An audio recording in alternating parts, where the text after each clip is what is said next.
Bueno, si empieza, ok. Em, ¿Tienen preguntas primero sobre el fin del curso?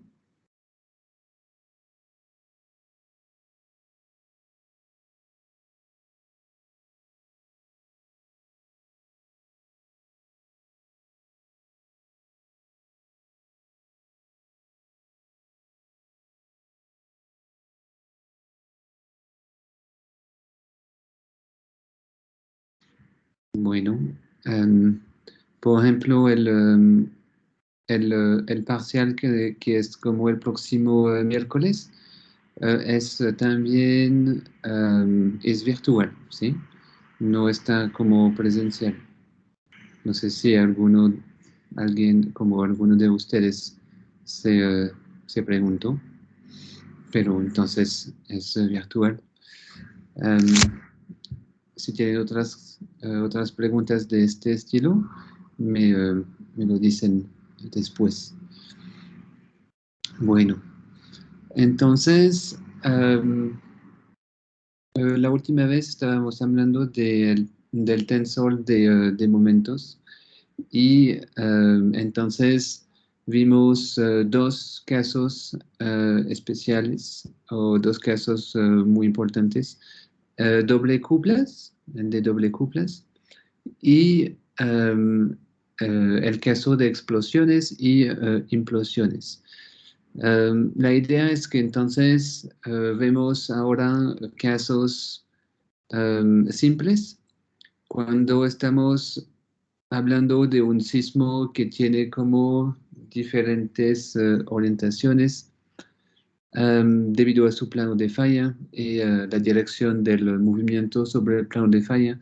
Eso nos va a dar básicamente diferentes um, descomposición entre los diferentes componentes del tensor. Entonces, um, solamente para que lo sepan. Aquí entonces vamos a seguir con el CLVD, CLVD, Compensated Linear Vector Dipole, dipolos vectoriales compensados. Y este tipo de evento es un poco diferente de los demás. Es como si estamos como empujando sobre dos direcciones de un plano, así como lo que vemos con esos dos, um, esas dos cuplas de fuerzas que tenemos aquí. Y entonces tenemos una compensación exacta según la tercera dimensión. Entonces, aquí en este caso, podemos tener el contrario. Entonces, aquí tenemos presión, extensión. Podríamos tener um, la compresión según el eje más grande y la extensión sobre los dos ejes más pequeños, así. Entonces eso es posible también. La idea es de tener esta compensación entre las diferentes direcciones. Um, Aquí puse la analogía de la crema dental porque es un poco lo que está pasando cuando estamos comprimiendo así un tubo de crema dental. Entonces lo comprimimos y está como sacando en el lado que está abierto. Y entonces, si por ejemplo miramos uh, las tres como las tres gráficas que tenemos aquí de las cuplas de fuerzas, ¿qué sería el tensor de momento para este tipo de evento?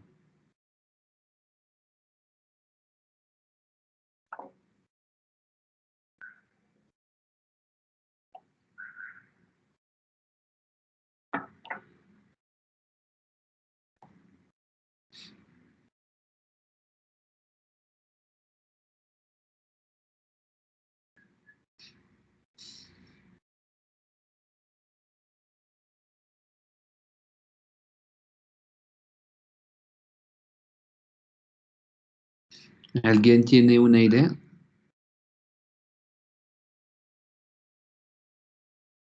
Un de ustedes cuatro, Juan Pablo, Juliana, María o Sergio.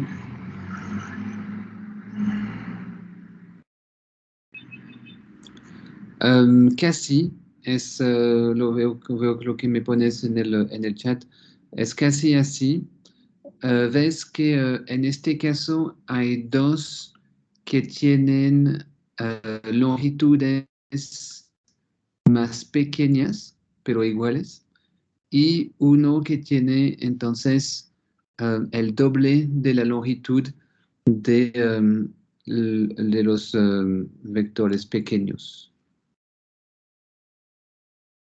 Entonces, no sé si tienes otra o los demás tienen otras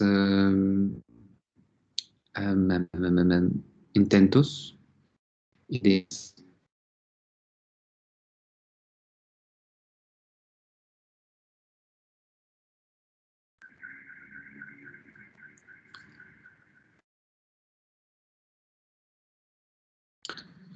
Sí, es que sí, así.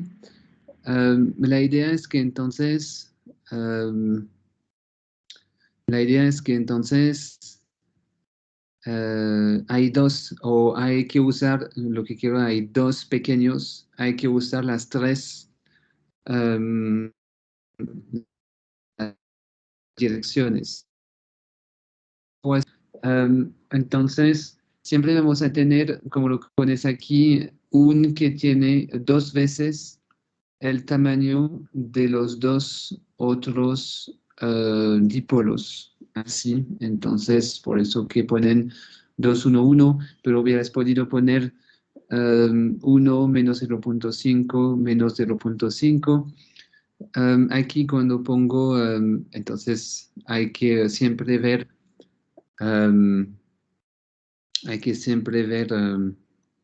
la dirección, entonces, para cada caso de estos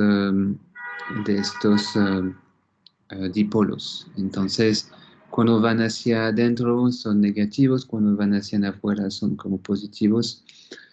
Y entonces la parte del CLVD es como la que tenemos aquí a la derecha.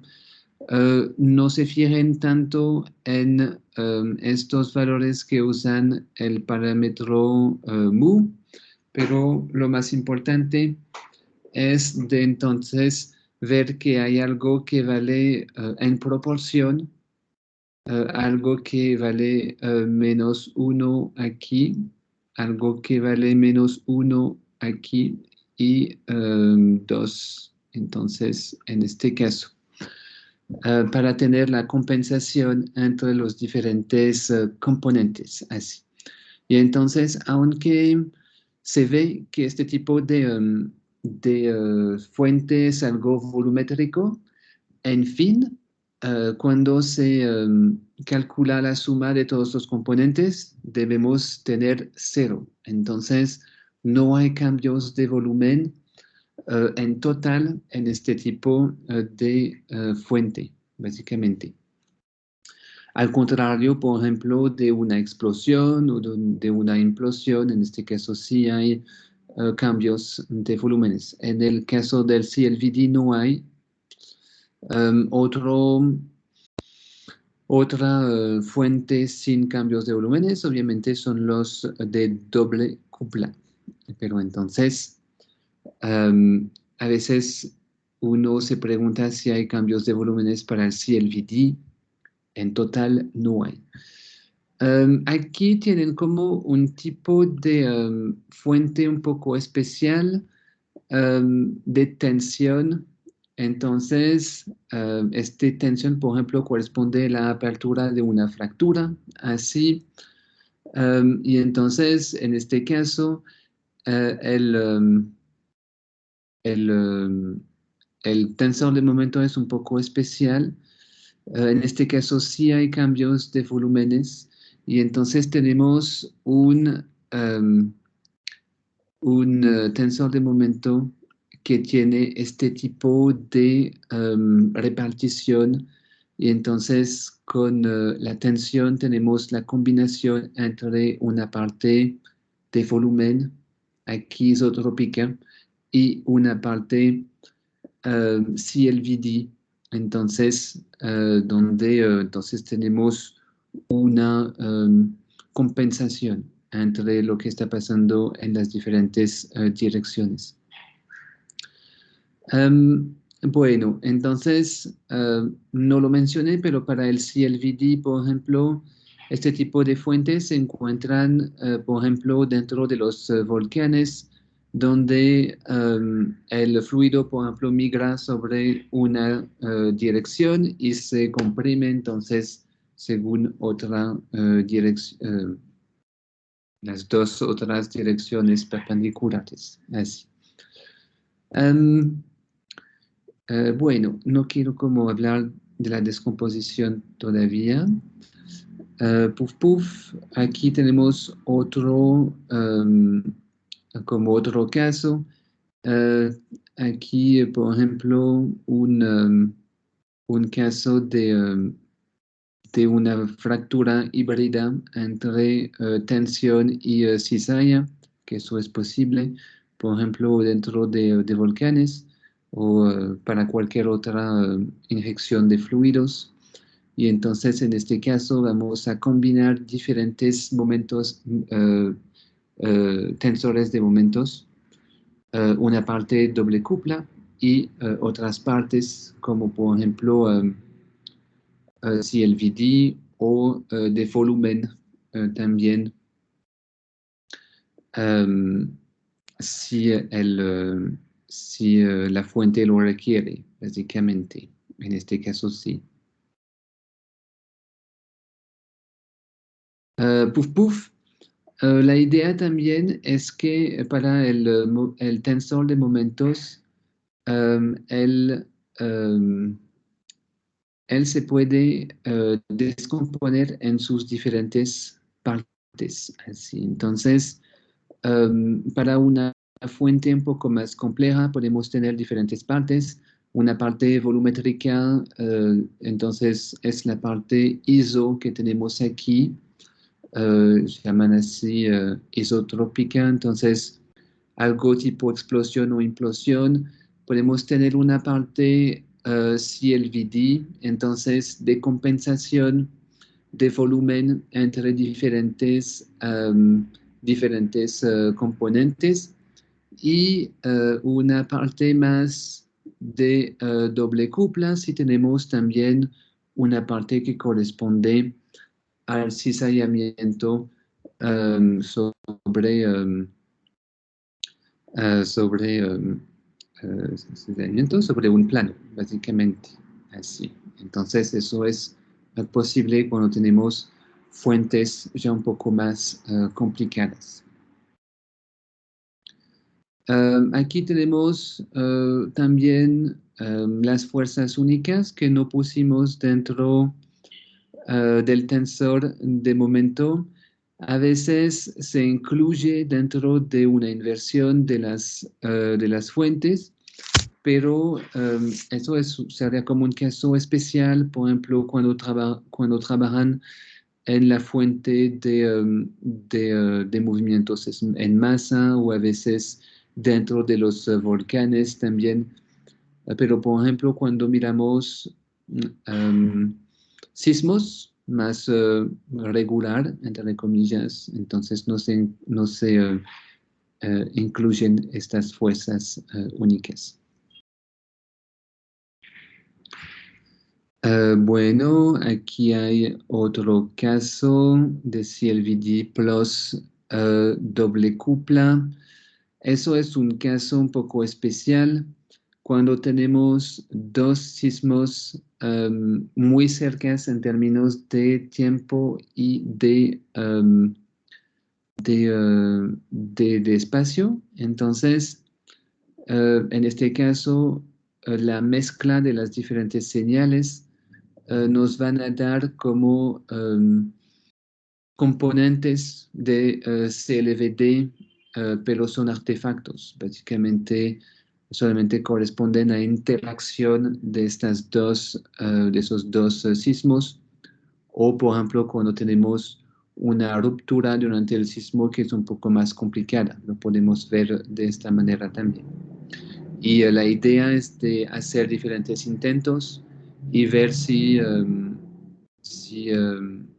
puedo como reproducir mis señales con dos eventos en lugar de usar como componentes de CRVD.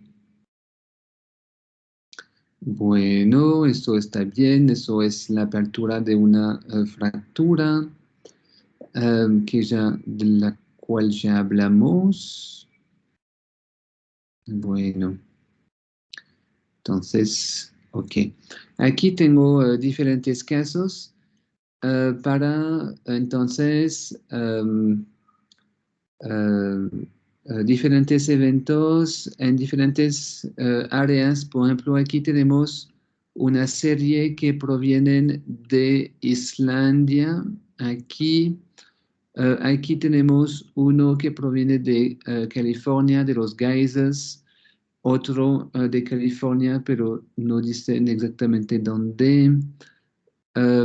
Pienso que aquí es de un volcán. Uh, Chuchu, eso debe ser en Alemania, pero no estoy seguro. Esto en Canadá, Islandia de nuevo y un sismo de larga magnitud, de alta magnitud en Taiwán. Entonces, yo voy a como poner como círculos alrededor de unos, de unos beach balls aquí, de unos pelotas de playa, y me van a decir qué tipo de fuente tenemos. Entonces, por ejemplo, si tomo mi caso uno aquí, ¿qué tipo de fuente, a qué tipo de fuente corresponde?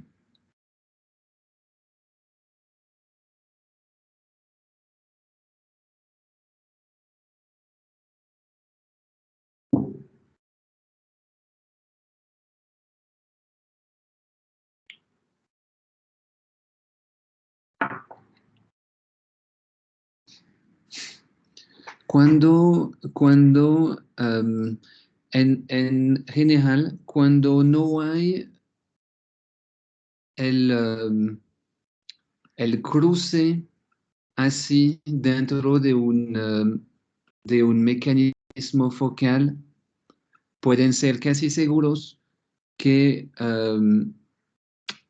no va a ser tipo doble cupla y entonces no va a ser falla. Hay casos bueno, cuando hay como, a veces es como casi solamente doble cupla, casi falla, pero, pero en general cuando es como este caso uno, donde se ve que no se va a cruzar nunca, entonces eso no puede ser doble cupla y entonces no puede ser falla. Esto es como tener una pelota y como una banda que pasa en todos lados de, de nuestro mecanismo focal. Entiendo por qué me dijiste falla inversa, porque el negro está como en la mitad, pero en este caso no lo es, no es falla. ¿Qué tipo de mecanismo sería?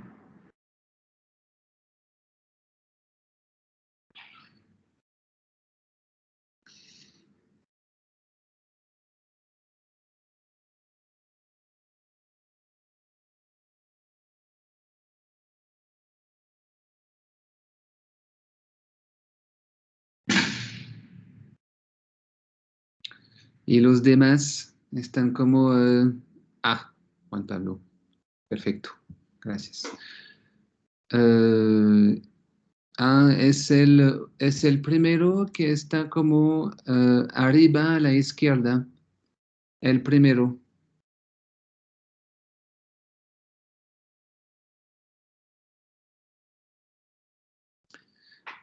Bueno, entonces en este caso es sí como lo que pone Juan Pablo en el, en el chat.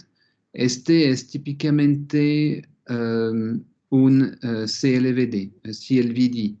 Hay que imaginar que entonces en las partes separadas por la banda hay un dipolo así. Si es blanco, eso significa que es algo en presión, entonces, y en la banda negra vamos a tener los dos otros dipolos y entonces, si la banda es negra, tenemos la tensión y entonces dipolos que van hacia afuera, en este caso. Um, entonces, así se pueden como orientar con estas pequeñas beach balls con este. Um, les voy a, entonces, está aquí el caso número 2. Entonces, aquí, ¿qué tipo de mecanismo focal corresponde este caso número 2?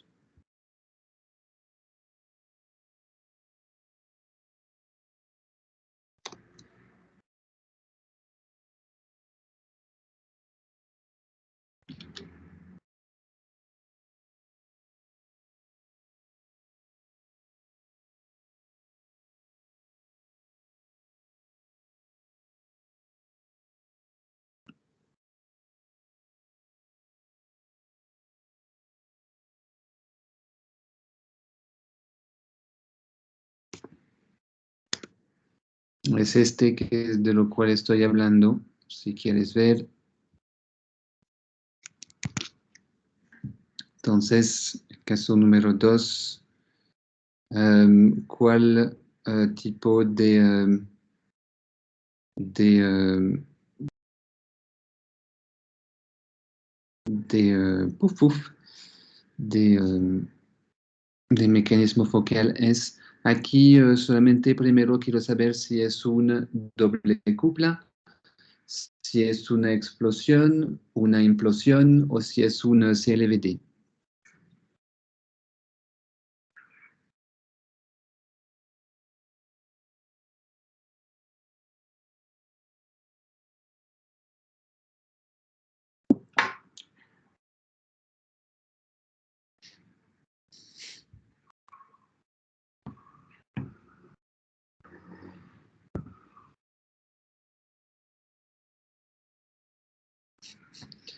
Um, no hay como dos componentes de explosión plus implosión. Me dices eso porque quieres que la parte blanca corresponda a una y la parte negra a la otra, pero entonces en este caso, si es así, es como típico también de los CLVDs. Entonces, esta vez la banda está como en el exterior del beach ball y no está como atravesando el beach ball, pero eso solamente se debe a la orientación de los dipolos. En este caso tenemos algo como en tensión, así, ¡tuc! Vertical más o menos, y dos otros dipolos en presión más horizontales, en este caso. Imaginamos que, por ejemplo, eso podría corresponder a la expulsión de magma en el vertical, debido a una presión horizontal. Entonces, eso también es CLVD. Cuando tenemos un punto con una banda o una banda que separa dos lados, estos son como CLVDs. Entonces, aquí en esta slide tienen otros ejemplos que corresponden a muchas diferentes orientaciones de estos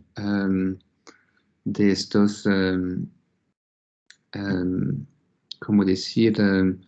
De estos CLVDs, de este tipo de fuente. Entonces, aquí para el caso número 3, ¿qué tipo de fuente es? ¿Por qué no funciona eso? 2 segundos, estoy como haciendo una pequeña cosa. Entonces, el caso número 3. Entonces, aquí copy. Así, caso número 3. Entonces,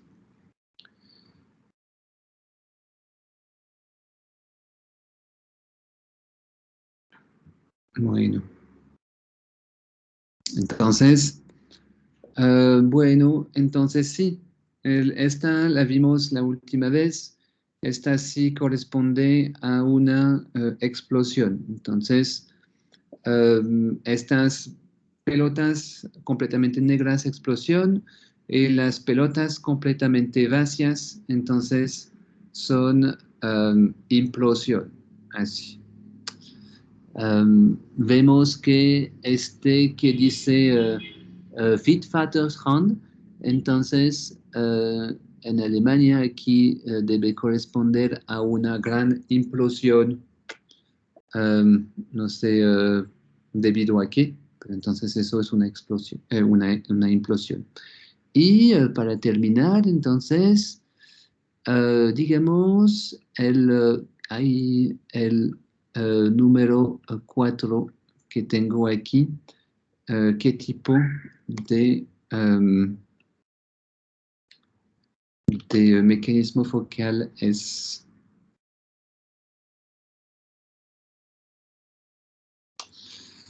Ok, ok.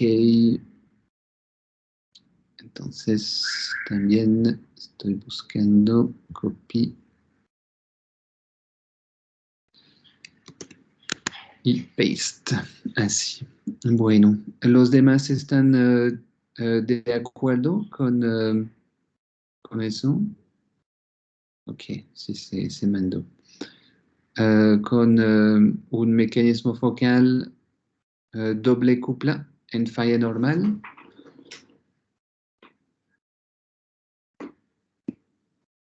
Ok. Ven que en este caso, las líneas se cruzan, entre comillas, se cruzan en los bordes, entonces es como una manera como otra de, de tener una indicación de que estamos hablando de algo con los planos nodales que hemos visto que existen para las fuentes doble cuplas. Entonces, y como me dices, falla normal porque el blanco está en la mitad. Entonces, este es como puro falla normal. No hay ningún otro componente. Hay otros mecanismos focales en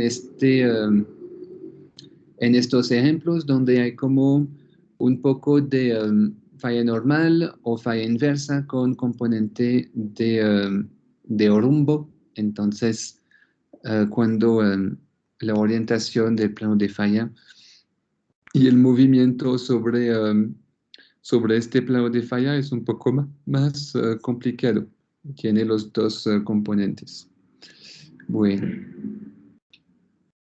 entonces, si en esta gráfica la segunda columna corresponde a implosión y explosiones, la tercera columna corresponde al componente doble cupla y la última de CLVD, así para ver cómo la variedad de mecanismos focales que tenemos. Bueno, y entonces, bueno, no lo voy a preguntar esta vez para como ganar un poco de tiempo, pero entonces aquí tienen como los diferentes casos con CLVDs, con ISO y con doble cuplas de diferentes tipos. Entonces,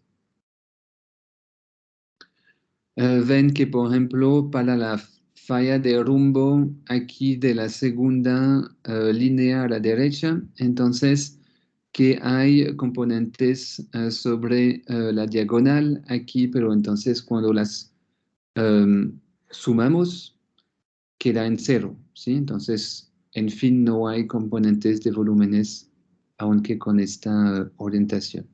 Era solamente para que no se confunden después. Eso es sencillamente por la orientación de este mecanismo focal.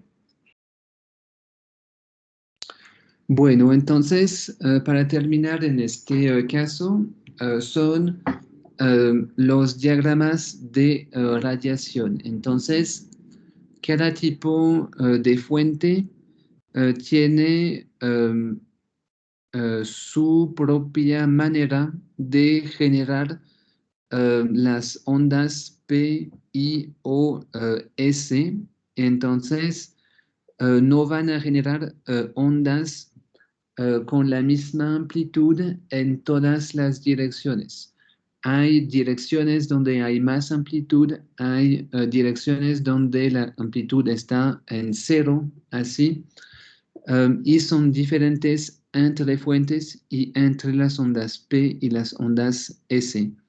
Lo que ven de los mecanismos focales con las partes blancas y negras que corresponden a partes en positivo, las partes positivas y negativas. La razón física de tener eso es entonces dentro de los diagramas de radiación para cada tipo de fuente. Entonces, por ejemplo, para un golpe de martillo tenemos un cierto, como es más como una fuerza única, así que nos va a dar un diagrama de radiación de este tipo. Y entonces, con partes en dilatación encima aquí y partes en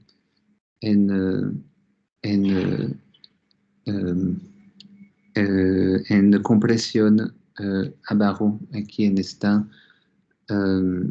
representación. Bueno, entonces eso es el caso del golpe de martillo. Entonces, pero entonces los demás, por ejemplo, para el doble cupla, vamos a tener los patrones de mariposas, de lo cual hablaba la última vez. Tenemos dos cuadrantes positivos, dos cuadrantes negativos y entonces diferentes amplitudes entre las direcciones a 45 grados que tienen amplitudes más altas y las direcciones según los planos nodales que tienen una amplitud de 0. Entonces, para las ondas P, así.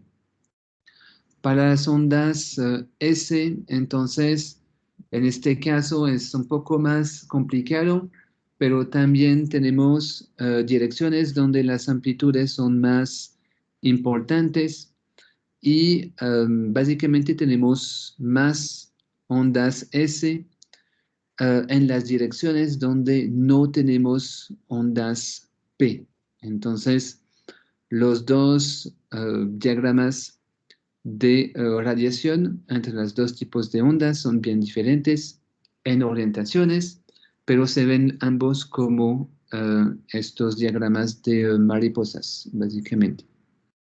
Eso es para doble cupla.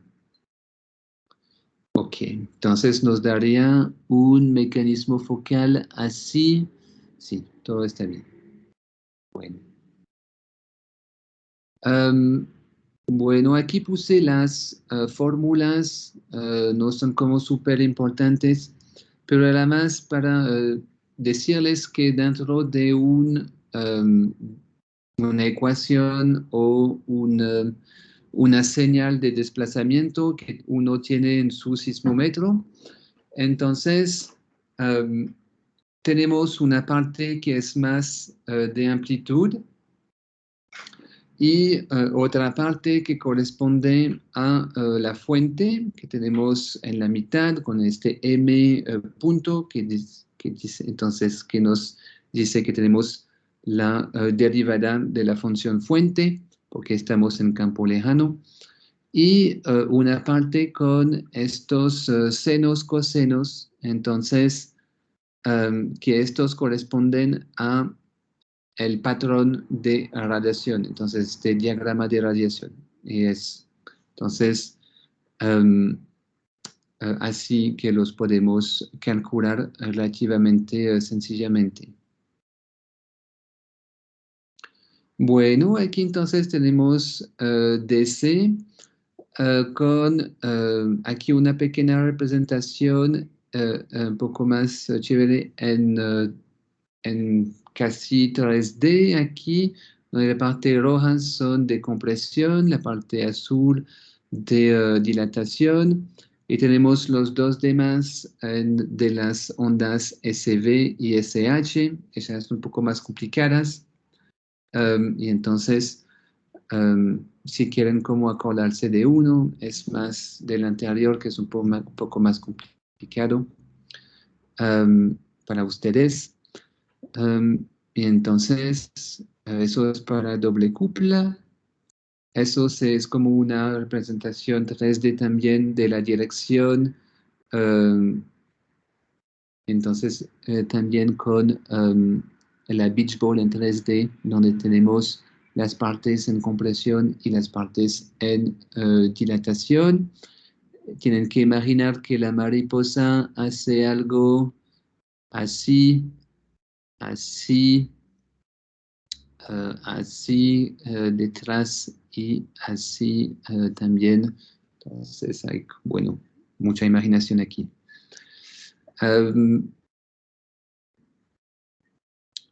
Aquí tenemos los diagramas de radiación para la implosión y la explosión.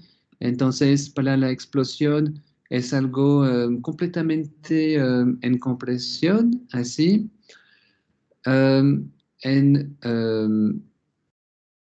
Entonces, para la implosión tenemos algo completamente azul, así. Entonces, tenemos aquí algo completamente en azul. En lugar de tener una bola o una pelota roja.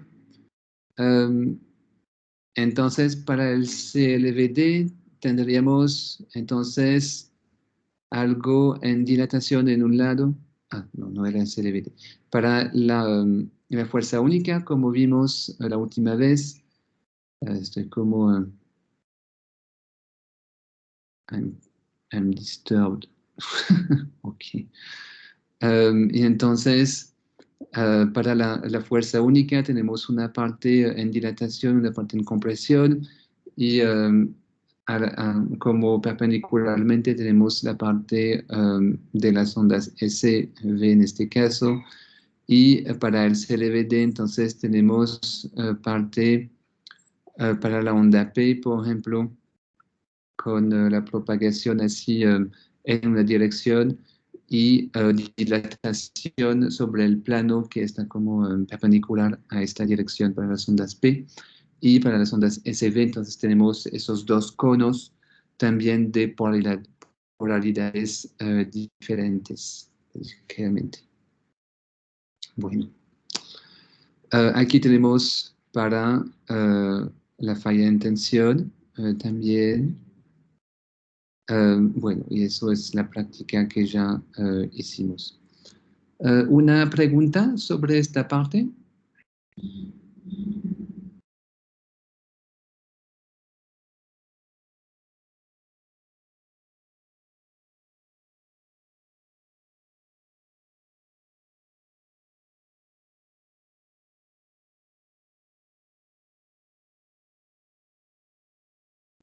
Bueno, entonces, a mí lo que me parece importante es de entender la conexión que hay entre, entonces, la parte de los diagramas de radiación, que es como la fuente eh, eh, física, así, real de las ondas. Bueno, hay como el deslizamiento. Después, este deslizamiento genera ondas y entonces las ondas en términos de polaridades y de amplitudes eh, según nuestra ecuación. Y después nosotros con las ecuaciones, con las estaciones sismológicas, recorremos todas estas polarizaciones para básicamente reconstruir nuestro diagrama de radiación y representarlo dentro de nuestros estereonets. ¿Sí? Ven un poco la conexión entre la fuente, las ondas, lo que registramos y cómo la representamos dentro de nuestros estereonets. Hacemos este tipo de camino, básicamente. Bueno.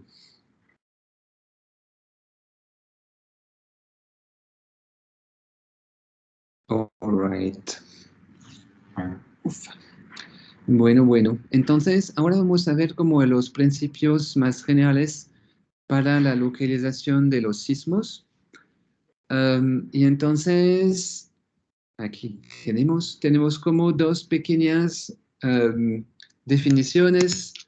De pronto ya han escuchado estos nombres. Tenemos el epicentro, que está en superficie. Está como en superficie aquí. Es como la proyección de la localización del sismo en la superficie, lo que vemos en las mapas, básicamente. Eh, Hacemos eso. Y entonces el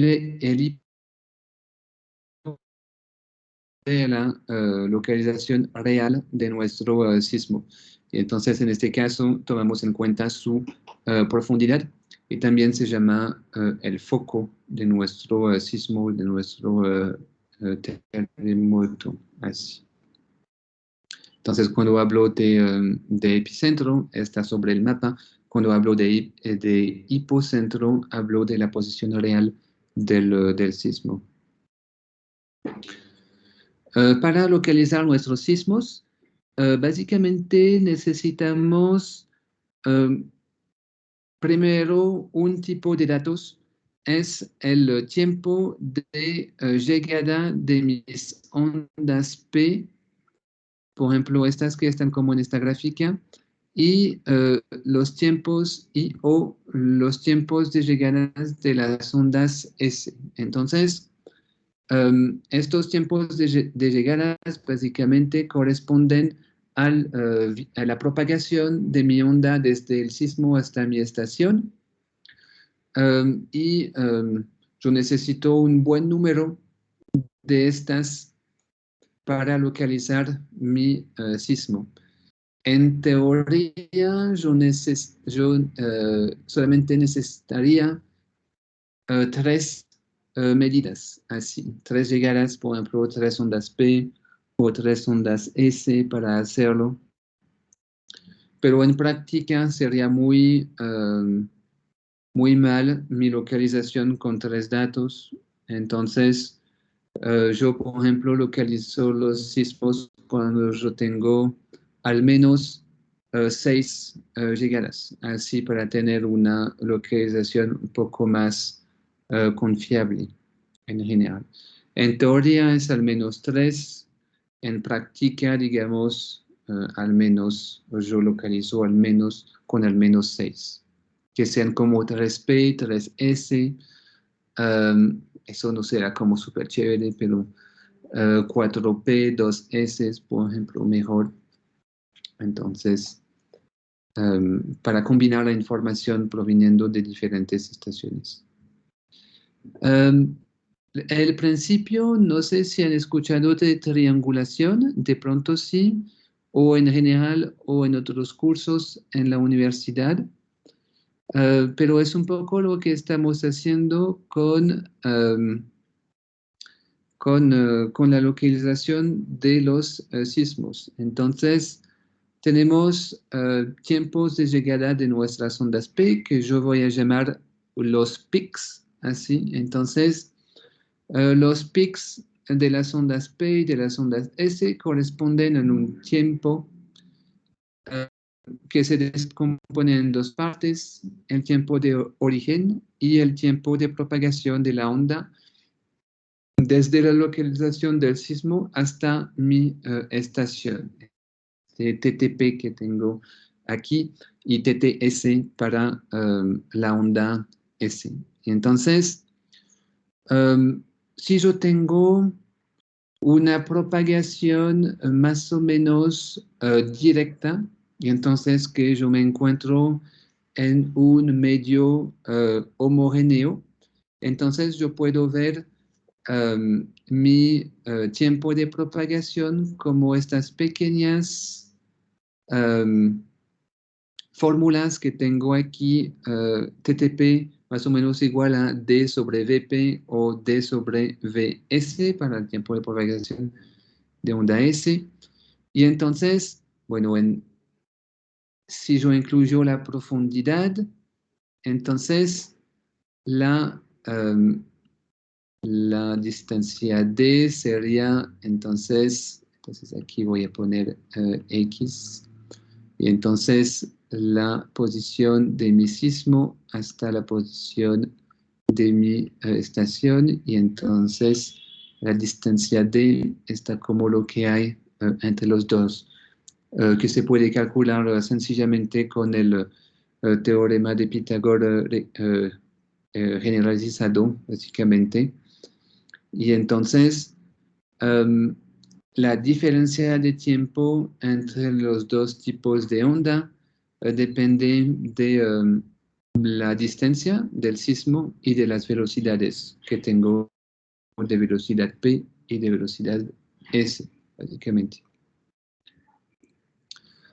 Cuando yo quiero encontrar el epicentro, en este caso la distancia D que voy a usar es la distancia horizontal. Entonces, en lugar de ser como más en 3 dimensiones, así, yo tengo la posición de mi sismo en el mapa,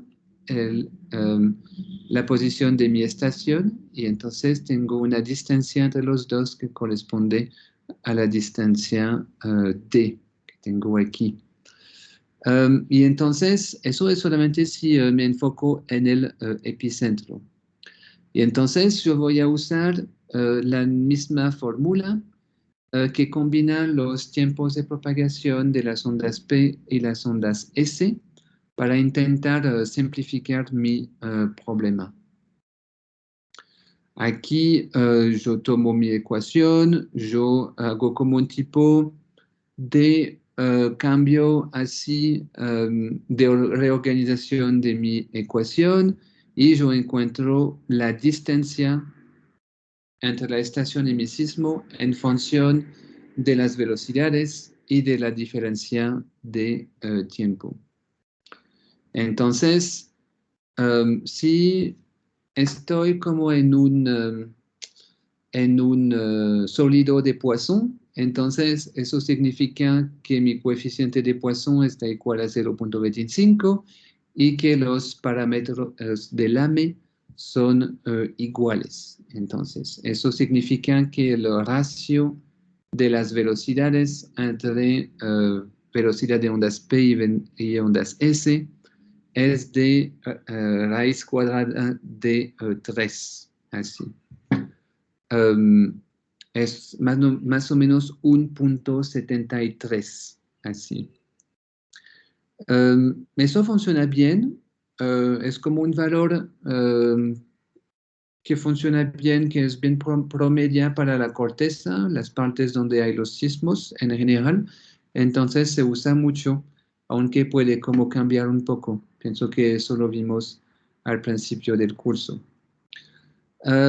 Si yo uso una velocidad para la onda P que entra en la ecuación aquí de más o menos 6 kilómetros por segundo, que es como una velocidad promedia también para la corteza, yo obtengo un valor de 8 aquí para calcular la distancia en combinación con la diferencia de tiempo. Entonces, este número lo llamamos el número mágico, así, este 8, que permite conocer rápidamente la distancia entre la estación y el sismo. Por ejemplo, si ustedes ven un sismo así, hacen una rápida estimación de los tiempos de llegada y entonces del tiempo que hay entre las dos ondas, digamos 3 segundos, por ejemplo. Solamente lo multiplican por 8 y encuentran la distancia entre la estación y el sismo, como es una estimación así simple de su distancia. Entonces, en este caso sería 24 kilómetros. Entonces, porque aquí todo lo que pusimos, eso es en kilómetro por segundos. Entonces, la distancia que obtenemos es en kilómetro y el tiempo que usamos, o la diferencia de tiempo, es en segundos. Bueno, entonces eso es muy útil, especialmente cuando hacen mucha sismología, como yo, y como cuando quieren saber más o menos la distancia entre estaciones y, um,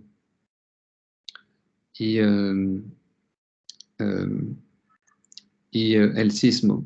Hay que ver que esta distancia es en la dirección de propagación de las ondas. Entonces, si su sismo está a alta profundidad, por ejemplo, en el nido de Bucaramanga, su distancia es entre ustedes y el nido, así.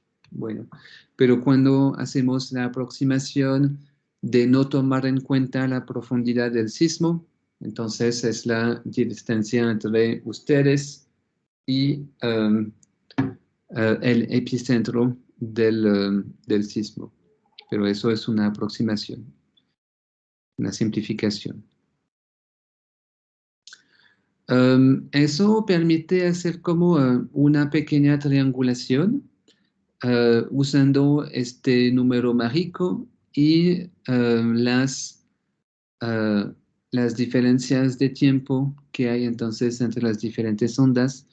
Entonces, aquí tienen un ejemplo que pueden intentar hacer en la casa, entonces, para ver si encuentran bien la posición de este sismo en el caso, de estos tiempos y de estas posiciones de estaciones y de este sismo. Hicimos unas simplificaciones. Básicamente no tomamos en cuenta la profundidad, no buscamos conocer la hora de origen, aunque después se hace muy fácilmente. Y también tomamos una velocidad única para hacer la localización. Eso es una gran simplificación. Y también no tomamos en cuenta las incertidumbres que sean sobre los pics. Así, siempre tenemos incertidumbres, a veces grandes, a veces pequeñas. Y también no tomamos en cuenta las incertidumbres sobre el modelo de velocidad, que eso siempre tenemos, siempre tenemos. Entonces, las incertidumbres sobre los pics, eso es fácil de tener en cuenta. En lugar de tener un punto que corresponde a un tiempo, yo voy a tomar un rango de tiempos, así, y entonces tener como una zona de, posibilidades para tener mi sismo en lugar de tener solamente un punto. Si yo no tomo eso en cuenta, en general no voy a encontrar una localización de mi sismo porque tengo incertidumbres y entonces no voy a lograr cuadrar bien um, los diferentes datos que tengo. Bueno, aquí puse entonces el modelo de velocidad con una fuente importante y muy desconocida en general de incertidumbre para la localización de mi sismo. Bueno, aquí tenemos unos test estadísticos en el caso de la fracturación hidráulica en la generación de pequeños sismos. Entonces tenemos aquí más o menos 10 geófonos que van a normalmente registrar las ondas y con estas ondas podemos hacer la localización de nuestros eventos. Entonces, los pequeños triangulitos que tenemos aquí son las posiciones verdaderas del evento. En este caso se usó un modelo de velocidad, el correcto, básicamente porque lo conocemos en este test sintético, y sencillamente tomando diferentes incertidumbres en los pics, no tan grandes, hacemos test a ver si ubicamos bien los sismos. Eso se llama a veces lo llaman bootstrap o también lo llaman simulaciones de Monte Carlo porque tenemos errores aleatorios sobre los pics. Entonces obtenemos estos resultados donde vemos que las posiciones están como un poco diferentes de la verdad, pero se alinean o se agrupan alrededor de la posición verdadera de nuestro sismo. Entonces, eso es muy bueno, porque entonces eso quiere decir que al menos nuestros resultados incluyen la verdadera posición del sismo.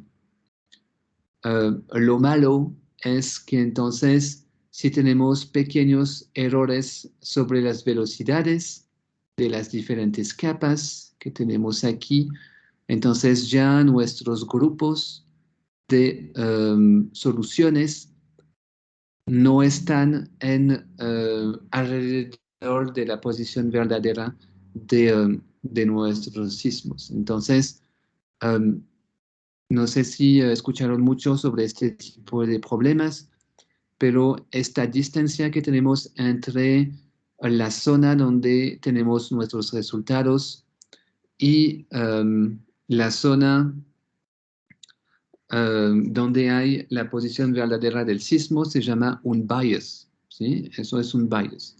Nuestros modelos de velocidad nos dan bias, nos dan incertidumbres y bias al mismo tiempo. Entonces es como muy mal. Es un problema muy paila para nuestras localizaciones.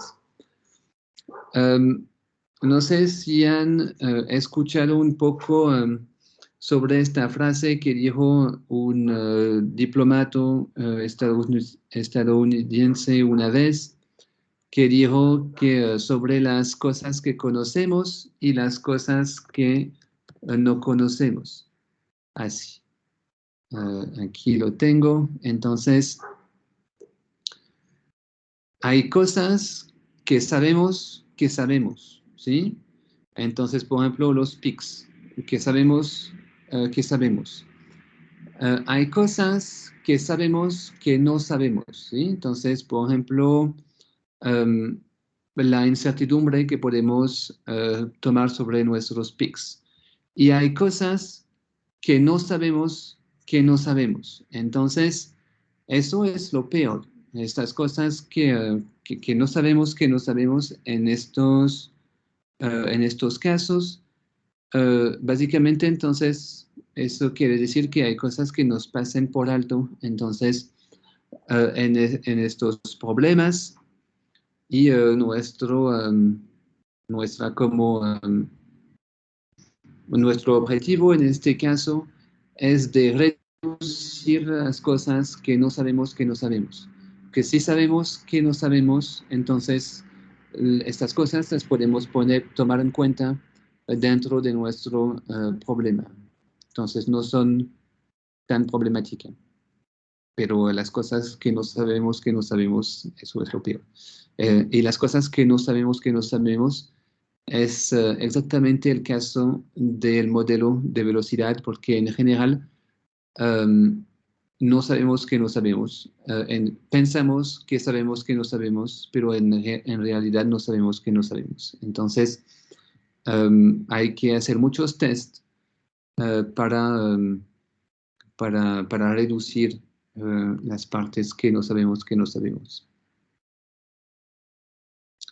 Bueno, aquí, por ejemplo, se hizo diferentes tests, entonces con modelos de velocidades con errores y dependiendo de dónde uno ubica sus sensores, uno hace menos errores sobre las localizaciones. Entonces, eso es como un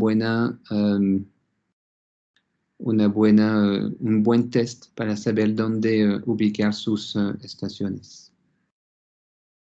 Bueno. Hay un factor importante para la localización de los sismos, es lo que llamamos la cobertura azimutal. Entonces, si tenemos, por ejemplo, un círculo de 360 grados y que tenemos estaciones solamente en un lado, así, entonces vemos, aquí tenemos el sismo en la mitad. Solamente vemos el sismo en un rango de direcciones muy pequeño, entonces la cobertura azimutal es muy pequeña.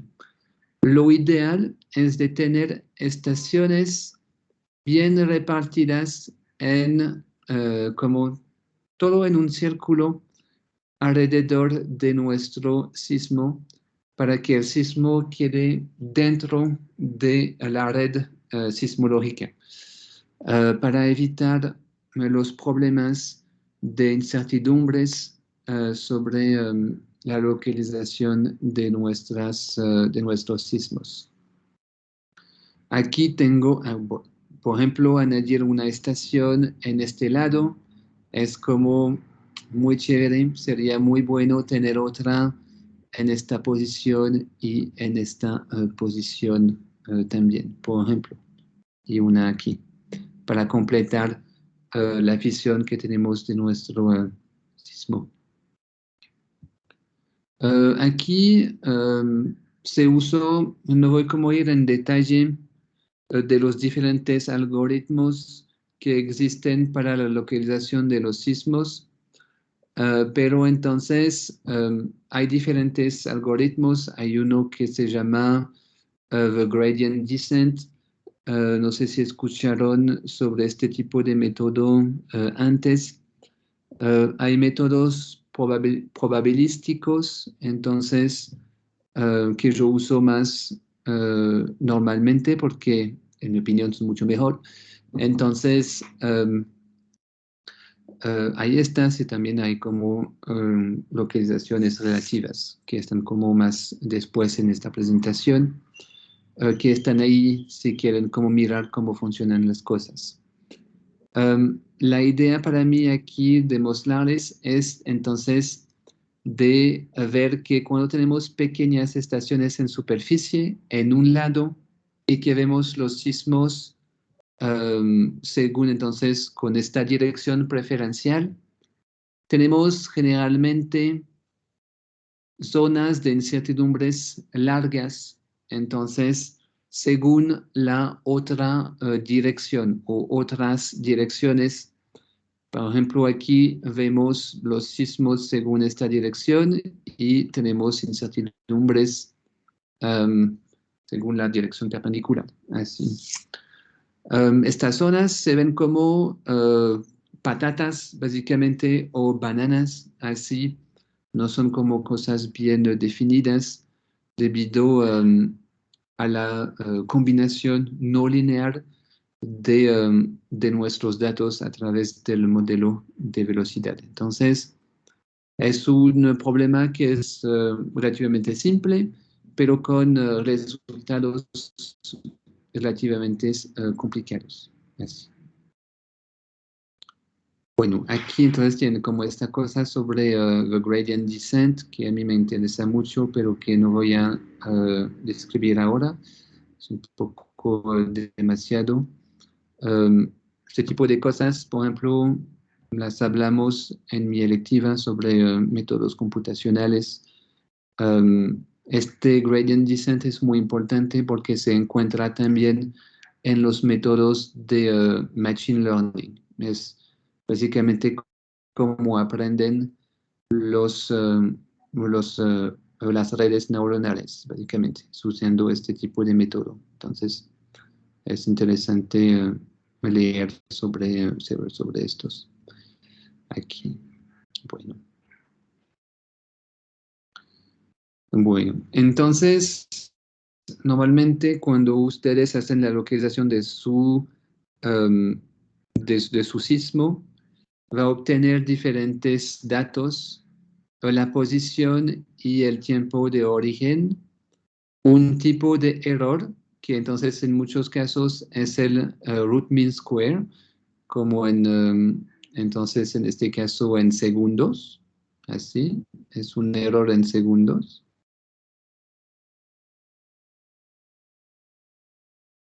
Errores, estimaciones de errores que siempre son pailas.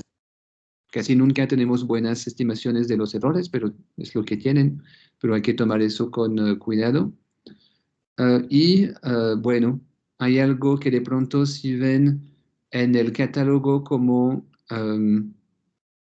el catálogo del Servicio Geológico Colombiano, a veces hay muchos sismos localizados a 10 kilómetros de profundidad, así. Entonces, muchos sismos así a 10 kilómetros. Eso significa que los sismos no son a 10 kilómetros de profundidad, pero que se fijaron,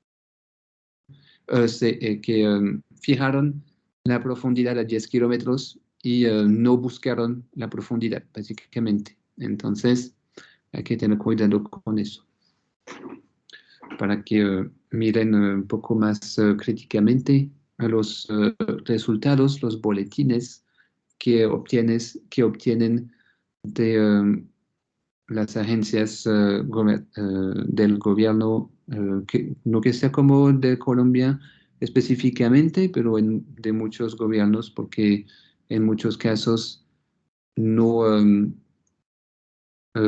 no como no vuelven a mirar estas localizaciones y entonces no intentan que sea como una profundidad diferente, por ejemplo. Entonces, no hay como fallas planas a 10 kilómetros, por ejemplo. Eso no existe en la corteza. Entonces, es solamente algo del algoritmo. Bueno, aquí es el método probabilístico, si quieren ver un poco cómo funciona. Bueno, y los métodos de doble diferencia, que entonces es más para ustedes, para ver un poco los diferentes tipos de métodos en la casa. No sé si tienen como preguntas sobre el problema de la localización de los sismos.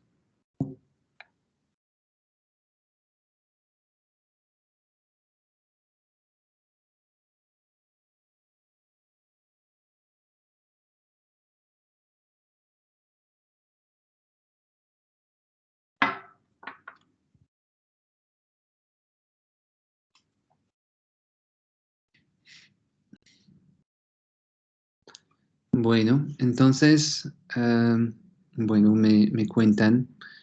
em, la idea, ok, gracias. La idea es que básicamente en el próximo parcial entra los temas hasta aquí, ¿sí? Hasta la parte de localización.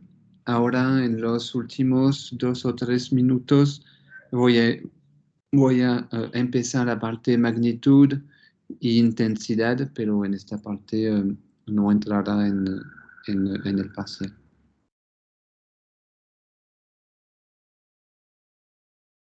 Terminaremos la parte de magnitud después, entonces, y mirarán entonces esta parte que es como importante después del parcial. Prefiero poner el parcial el miércoles porque así no tienen como todos los parciales los 2 últimos días. Pero bueno, lo haremos así. Bueno, ¿todavía no preguntas o comentarios, dudas que surgieron durante las presentaciones o sobre el parcial, sobre cómo vamos a terminar todo eso? ¿Todavía no?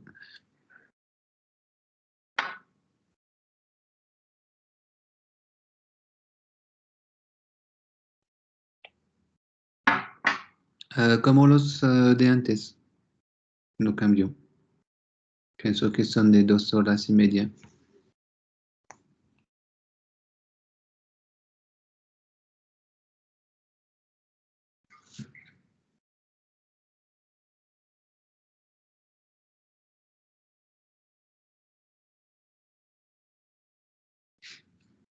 Bueno, entonces, puf, puf.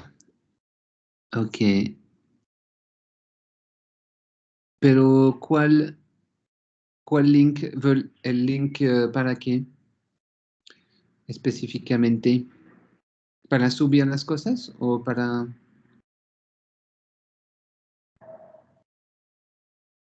el bloqueo de pronto se terminó la cosa para entregar? Ok, bueno, voy a hacer eso después de la clase. Entonces, ok, gracias por avisarme. Puf, puf. Entonces, bueno, ahora, ok, entonces terminamos con eso. Um, Solamente aquí hablando un poco de magnitudes, básicamente con la magnitud hacemos una medida de la fuerza de un sismo y la magnitud es algo que se relaciona con la energía de nuestro sismo. Ya es como una medida indirecta de de nuestra energía del sismo. Y es súper importante porque hay muchas cosas que dependen de la estimación de la magnitud. Por ejemplo, hay muchas alertas, como las alertas de tsunami, de reacciones gubernamentales. Todo eso depende de una buena estimación de nuestra magnitud. Entonces, entienden bien de que si necesitamos métodos para estimar la magnitud rápidamente y con confianza, ¿sí? Con los dos al mismo tiempo. Entonces, hay muchos investigadores que se enfocan sobre estos dos problemas porque hay implicaciones muy fuertes de vida y muerte, básicamente, cuando se hace estas estimaciones. Entonces, por ejemplo, yo tengo una magnitud 7 en Sumatra. De pronto, yo no hago ninguna alerta a tsunami. Yo tengo una magnitud 8 en Sumatra, o que sea en Sumatra o en la costa pacífica, por ejemplo, de Colombia. Entonces, yo tengo mi alerta a tsunamis. Entonces, es muy importante tener como una buena estimación de la magnitud. Bueno, aquí tienen el rango de magnitudes entre 9 y menos algo. Es una escala abierta, entonces en principio podrían tener magnitudes muy, muy, muy bajas de menos 10 o algo así, pero en realidad no se puede. Y en teoría podríamos tener magnitudes 10, 11, 12, pero en práctica no se puede tampoco. Pienso que una magnitud 10, 11, eso significaría que tomemos la Tierra entera así, la partemos en dos como un pastel así en la superficie y crack, la hacemos girar de 100 metros. Entonces, eso sería como una magnitud, yo pienso, alrededor de 11, algo así. Eso es imposible, básicamente, es imposible. Entonces, no sé si miraron o vieron la película 10.5, pero con las, um, um, con las ecuaciones que vamos a ver después, pueden estimar un poco cuál sería el tamaño de un sismo así y ver que lo que hay en la película es muy fuera de la realidad. Eso no es posible. Entonces, bueno, la próxima vez seguiremos, bueno, la próxima vez entonces veremos para el parcial y la vez después entonces haremos el fin de esta presentación sobre magnitudes y de pronto un poco de un juego que se llama Bamboozled si tenemos tiempo, básicamente. Entonces, no sé si alguien tiene una pregunta, una última pregunta.